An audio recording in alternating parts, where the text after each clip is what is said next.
సహచార మంత్రివర్గ సభ్యులు గౌరవ చీఫ్ సెక్రటరీ గారు,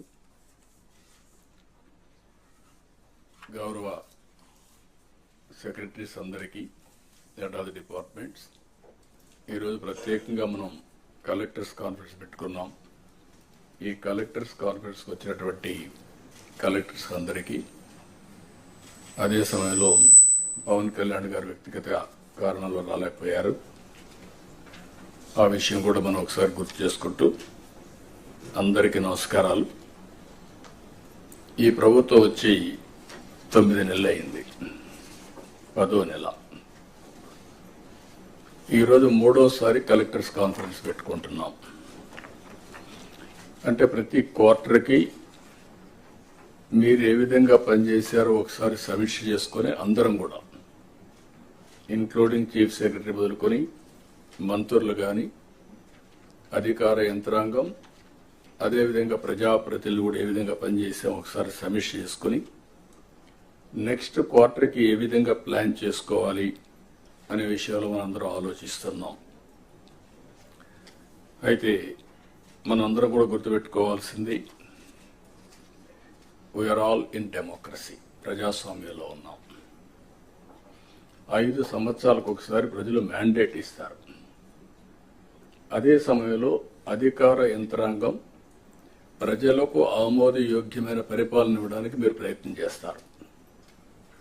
ఒక్కొక్క లీడర్ వచ్చినప్పుడు ఒక్కొక్క విధానాలు ఉంటాయి. ఒక లీడరు తన యొక్క పరిపాలనతో ముందుకు తీసుకుపోయే పరిస్థితులు ఉంటాయి. ఒక్కొక్క లీడర్ వస్తే డిస్ట్రక్షన్ కూడా జరుగుతుంది. అదే మనం ఒకసారి చూస్తే 5 సంవత్సరాలు నా సుదీర్ఘమైన రాజకీయ అనుభవం నేను చూసినప్పుడు ప్రజల్లో అంత ఫ్రస్ట్రేషన్ ఎప్పుడు రాలా. అందుకే స్ట్రైక్ రేట్ చూస్తే 93% స్ట్రైక్ రేట్. నేను 4వసారి ముఖ్యమంత్రిని, ఎప్పుడు ఇంత మెజారిటీస్ మాకు రాలా. అంటే అది ఇండికేషన్ ఏంటంటే ఇక్కడుండే వాళ్ళమే పరిపాలనలో ఉన్నారు మీరు, కానీ ప్రజలు ఆమోదించలేదు ఆనాటి పాలన. అయితే ఈరోజు యాస్పిరేషన్స్ కూడా ఎక్కువగా ఉన్నాయి. ఈ విషయం కూడా మనం గుర్తుపెట్టుకోవాల్సిన అవసరం ఉంది.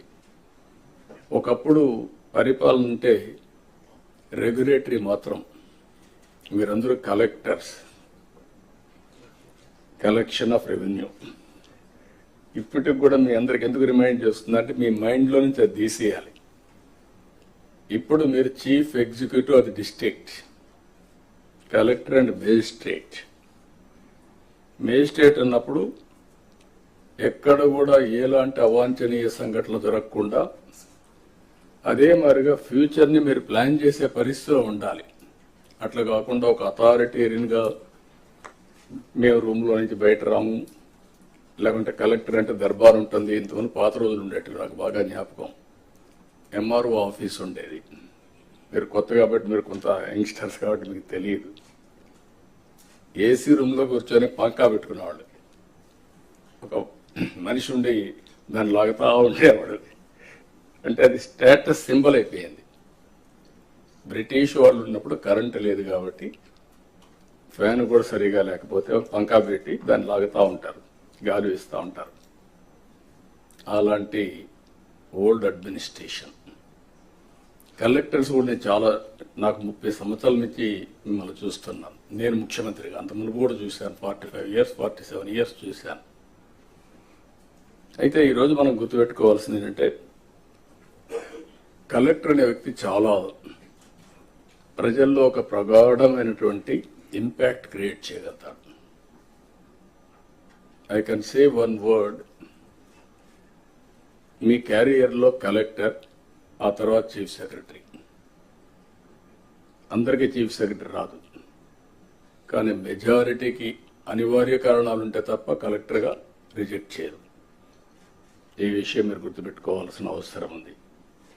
ఆ కలెక్టర్గా మీరున్న సమయంలో మీరు చేసే పనులు, మీరు ప్రజల్లో మీరు చేసిన పనుల వల్ల వచ్చే ఇమేజ్ శాశ్వతంగా ఉంటాయి. ఇప్పటికి కూడా కొంతమంది కలెక్టర్స్ గురించి మాట్లాడుతూ ఉంటాం. ఒక చీఫ్ మినిస్టర్ ఎట్లయితే రాష్ట్రంలో ఒక ప్రగాఢమైన ముద్ర వేస్తారు. కలెక్టర్స్ కూడా వాళ్ళ పరిపాలన ద్వారా అలాంటి ప్రగాఢమైనటువంటి ఇంపాక్ట్ క్రియేట్ చేసే పరిస్థితి వస్తుంది. కాబట్టి మీరందరూ మళ్ళీ అది నేను రిమైండ్ చేస్తున్నా మీ అందరికీ. రొటీన్ అడ్మినిస్ట్రేషన్ ఉంటే మీకు 9 నెలలు అయింది, ఇంకొక 3 నెలలు 6 నెలలు సంవత్సరం అవుతుంది, మళ్ళీ రొటీన్గా ఇంకో పోస్టింగ్ పోతారు. అది కాదు. What you have achieved during your tenure is very important. ఇది మీరు గుర్తుపెట్టుకోవాల్సిందిగా నేను కోరుకుంటూ, ఈరోజు నా ప్రయత్నం అయితే మా ప్రయత్నం, మన ప్రయత్నం విధ్వంసమైన రాష్ట్రాన్ని గాడిన పెట్టడానికి మేము ఎన్నికల్లో చెప్పాం చాలా స్పష్టంగా, రాష్ట్రాన్ని పునర్నిర్మాణం చేస్తామని. ఈరోజు రాష్ట్రంలో 2014 రాష్ట్రాన్ని మళ్ళీ మేము పునర్నిర్మాణం చేస్తామంటే మీనింగ్ ఉంది, కానీ 10 ఏళ్ల తర్వాత కూడా పునర్నిర్మాణం చేస్తున్నామంటే దానికి కారణం అలాంటి విధ్వంసం జరిగింది కాబట్టి ఆ మాట చెప్పాల్సి వచ్చింది. అయితే ఈ ప్రభుత్వం చాలా స్పష్టంగా ఎన్నికల్లో చెప్పాం, మళ్ళీ చెప్తున్నాం, సమిక్షేమం, అభివృద్ధి, సుపరిపాలన, ఈ 3 పిల్లర్స్ పైన అనునిత్యం మీకు గుర్తుండాలి, మాకు గుర్తుండాలి. పేదరికం పోవాలంటే, ప్రజలు హ్యాపీగా ఉండాలంటే సంక్షేమ కార్యక్రమాలు తప్పవు. సంక్షేమ కార్యక్రమాలు చేయాలంటే రెవెన్యూ కావాలి, ఆదాయం కావాలి. అప్పులు తెస్తే సస్టైనబుల్ కాదు. అందుకే ఈరోజు మీరు ఒకసారి చూసినప్పుడు 10 లక్షల కోట్ల రూపాయలు, 9,74,000 కోట్ల రూపాయలు డెట్. అది ట్రెషరీ కావచ్చు, లేకపోతే ప్రభుత్వం ఇచ్చిన గ్యారంటీలు కావచ్చు, లేకపోతే పబ్లిక్ సెక్టర్లో తీసుకొచ్చిన డబ్బులు కావచ్చు, మొత్తం కలిసి ఇప్పుడు డెట్ సర్వీసింగ్ చేయాలి, అప్పులు కట్టాలి, వడ్డీ కట్టాలి. మళ్ళా ప్రజల ఎక్స్పెక్టేషన్స్ ని, ఆస్పిరేషన్స్ ని మనం ఎప్పటికప్పుడు ఫుల్ఫిల్ చేయాల్సిన అవసరం ఉంది. అందుకే మేము సూపర్ 6 మాట్లాడాం. ప్రజల్ని ఆ రోజు కన్విన్స్ చేయడానికి కానీ ఏం చేస్తామో నిర్దిష్టమైన హామీలు ఇవ్వడం. ప్రతి ఒక్క రాజకీయ పార్టీ కూడా ఎలక్షన్ మేనిఫెస్టో ఇస్తాం, ప్రజలు నమ్మి ఓట్లేస్తారు. ఆ తర్వాత పరిపాలన ద్వారా అవన్నీ ఫుల్ఫిల్ చేయడానికి ముందుకు పోతున్నాం. అందుకే 9 నెలల్లో మీరు చూస్తే అనేక హామీల్ని అమలు చేసుకుంటూ వచ్చాం. ఇప్పటికి పింఛన్లు దేశంలో ఎక్కడా లేదు. 4,000 రూపాయలు నా జీవితాలు నేను చూశాను. 2,000 నుంచి 200 నుంచి 2,000 చేశాం. మళ్ళీ 3,000 అయితే దాన్ని 4,000 చేశాం. తెలుగుదేశం పార్టీ 40 రూపాయలతో ప్రారంభించిన పింఛను ఈరోజు 4,000 రూపాయలు దేశంలో ఎక్కడా ఇవ్వని విధంగా ఇచ్చే పరిస్థితికి వచ్చాం.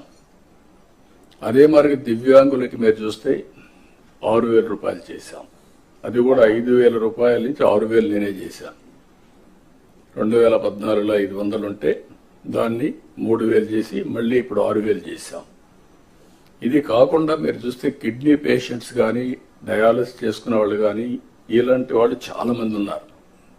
లెప్రసీ పేషెంట్స్ కానీ ఇలాంటి వాళ్ళందరికీ 10,000 రూపాయలు ఇస్తున్నాం.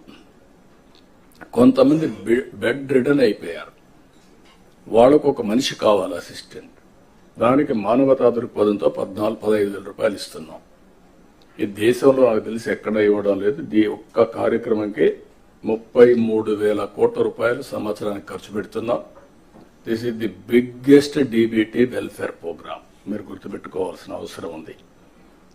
ఇంత చేసినప్పుడు ప్రజల్లో ఎప్పటికప్పుడు రిమైండ్ చేయడం కోసం 1st తారీఖు ఇస్తున్నాం.